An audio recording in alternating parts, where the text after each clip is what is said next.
10 tanda-tanda kiamat besar yang disebutkan oleh Nabi SAW. Urutan yang pertama dari 10 ini adalah keluarnya Dajjal. Ini urutan pertama.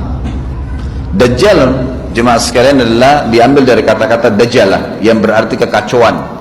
Ciri-ciri Dajjal disebutkan dalam banyak hadis yang sahih adalah mata kanannya yang paling pertama rusak seperti anggur kering.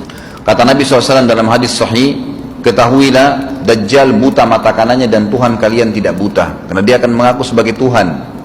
Kemudian dia orangnya memiliki kulit yang kehitam-hitaman serta memiliki dahi yang lebar. Setiap orang beriman bisa membaca di dahinya tertulis 3 huruf kafara. Semua orang yang ngerti tulisan Arab, tidak ngerti tulisan Arab akan bisa tahu dan baca itu kafara, kufur. Rambutnya keriting dan orangnya tinggi besar. Kata Nabi SAW, kalau kalian dengar Dajjal keluar di satu lokasi, maka menghindarlah. Walaupun kalian harus lari ke gunung, dia akan keluar membuat kerusakan selama 40 hari. Kata Nabi SAW, 40 hari itu sehari seperti setahun, sehari lagi yang kedua seperti sebulan, hari yang ketiga seperti sepekan, dan sisa harinya seperti hari kalian. Dia akan keliling muka bumi semuanya, dan kata Nabi SAW, seluruh bumi ini akan dimasuki oleh Dajjal. Tidak tertinggal satu lorong, gang, jangankan kota atau desa, kecuali Dajjal akan masuk ke dalamnya, kecuali Madinah dan Mekah. Tidak bisa dimasuki oleh Dajjal. Kata Nabi SAW dalam hadis sahih, karena di setiap pintu gerbang Mekah dan Madinah malaikat menghenuskan pedangnya dan menghalau Dajjal sehingga Dajjal tidak bisa masuk. Pada saat dia tiba di Palestina, waktu yang bersamaan di kota Madinah berkecamuk. Kaum muslimin sepakat semua keluar untuk mengejar Dajjal dan membunuhnya. Keluar dari kota Madinah satu orang yang namanya seperti namanya Nabi Muhammad SAW, Muhammad bin Abdullah, dan dia dari turunan Nabi SAW juga. Dan orang ini punya julukan Mahdi, dikenal dengan Imam Mahdi. Inilah tanda-tanda kiamat yang kedua. Pada saat dia tiba di Mekah, dibaiatlah oleh banyak kaum muslimin, tidak disebutkan jumlah pasukannya, maka terbentuklah pasukan jihad yang mengejar Dajjal menuju ke Palestina. Lalu keluar tanda-tanda kiamat 3, langsung berentetan semua. Tanda-tanda kiamat besar yang ketiga adalah pada saat pasukan Imam Mahdi dengan pasukan jihad itu tiba di Darul Baydha namanya. Hadis menyebutkan di menara itulah, di masjid itulah Imam Mahdi mampir sholat asar bersama pasukannya. Dikatakan Isa alaihissalam akan turun sambil memegang kedua sayapnya malaikat, dan dari rambutnya yang basah meneteskan air. Maka dia pun turun, lalu kemudian dia masuk, dan orang-orang pada saat itu mengenalnya kalau dia adalah Isa, dan mereka sudah tahu ini masanya keluarnya Dajjal, ini Mahdi sudah ada. Mereka tahu akan turun Isa, sudah ada informasi. Seperti saya sampaikan ke Bapak Ibu sekarang, itu muslimin di zaman itu sudah tahu semua.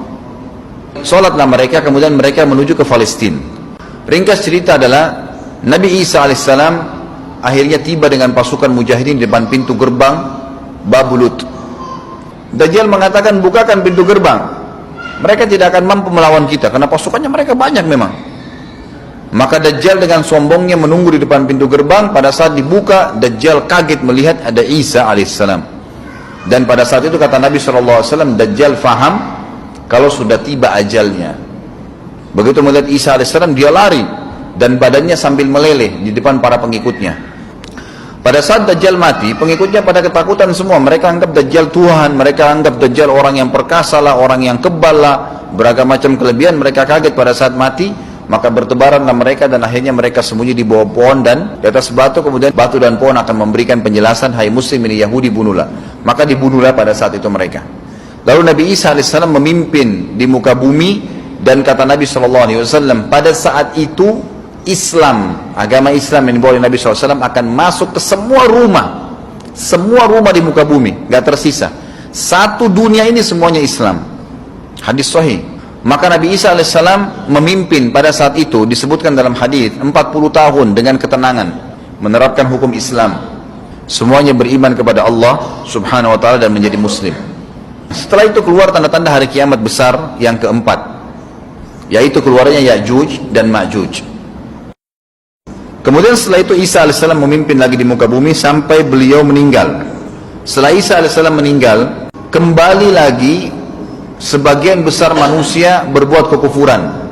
maka Allah subhanahu wa ta'ala keluarkan tanda-tanda kiamat besar yang kelima. Yang kelima ini adalah keluarnya hewan atau binatang melata. Binatang melata ini disebutkan dalam hadis yang sahih riwayat Bukhari, bahwasanya Allah SWT akan keluarkan, tapi tidak disebutkan dari bumi mana dia keluar. Dia akan keluar hewan melata yang bisa berbicara seperti manusia dan badannya dipenuhi dengan bulu. Allahu a'lam bagaimana. Kemudian dia datangi orang-orang yang kufur tersebut dan menasihatin dan mengingatkan mereka. Yang tidak mau beriman, dalam hadis dikatakan dicap oleh hewan tersebut. Allahu a'lam dicap seperti apa, sehingga ketahuan mana yang kafir, mana yang beriman. Terus dia keliling di muka bumi, tapi tidak disebutkan berapa lama. Lalu kemudian Allah lenyapkan si dabbah ini. Kemudian datang tanda-tanda kiamat yang ke-6. Tanda-tanda kiamat yang ke-6, 6, 7, 8. Itu berentetan semua. Longsor besar di timur, di barat, dan di jazirah Arab. Ini tanda-tanda kiamat terjadi serentak. Sudah 8. Kemudian terjadi yang ke-9, keluarnya api dari negeri atau dari kota Aden. Kota Aden ini di Yaman ya. Tentu hadis menjelaskan tentang masalah api yang keluar ini, artinya api bukan main-main, ini bukan kebakaran sebuah masjid atau sebuah bangunan 10 tingkat. Api ini bisa menghalau manusia untuk jalan karena panasnya. Sebagian riwayat menjelaskan api tersebut akan berdiri seperti gunung yang besar dan dari seluruh pelosok dunia bisa kelihatan. Kita bisa bayangkan bagaimana, yang akhirnya akan menggiring atau menghalangi orang-orang untuk jalan, susah. Sebagian ulama hadis mengatakan mereka nggak bisa jalan, tidak bisa ada penerbangan, tidak bisa ada orang jalan karena panasnya bumi ini dari api tersebut. Dan itu memang kemungkinan besar akan keluar satu waktu, Allahu a'lam kapan.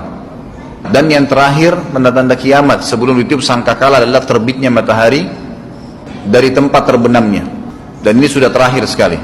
Makanya kata Nabi SAW, taubat akan diterima sebelum matahari terbit dari tempat terbenamnya. Artinya selama yang lain itu masih ada, masih bisa taubat. Kalau sudah itu, sudah sulit.